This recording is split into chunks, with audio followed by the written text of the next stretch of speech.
C'est un jour qui est dédié à Michel Simon aujourd'hui par le biais de l'association Les Amis de Michel Simon. Monica Petit est à l'œuvre en tant que bénévole avec ses collègues qui ont résolument trouvé du temps pour faire en sorte que Michel Simon, dans sa dimension d'acteur, de cinéaste, de metteur en scène, puisse être suffisamment représenté ici à la Chapelle des Pénitents Bleus.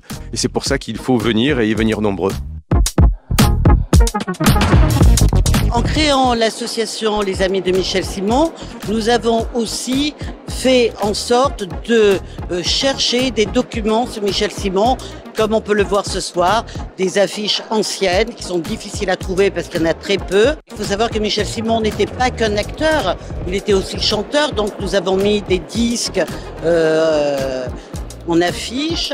Nous avons mis des livres sur Michel Simon, puis voilà, nous avons mis un peu tout ce qu'on avait. Une collection énorme sur cet acteur qui est le plus grand acteur du 1er siècle du cinéma, comme les Frères Lumière, l'Éden, l'Histoire de la Ciotat.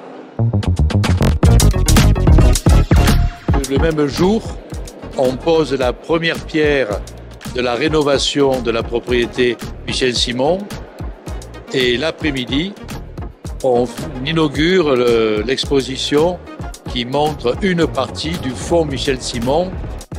La Ciotat, c'est vraiment le berceau du cinéma, mais c'est aussi la capitale de Michel Simon, dont je rappelle quand même qu'il est reconnu par tous les comédiens aujourd'hui comme un des plus grands, sinon le plus grand comédien du XXe siècle. Je suis ravie que les citadins se soient déplacés en nombre pour voir la vie de Michel Simon à la Ciotat. Voilà, écoutez, venez nombreux.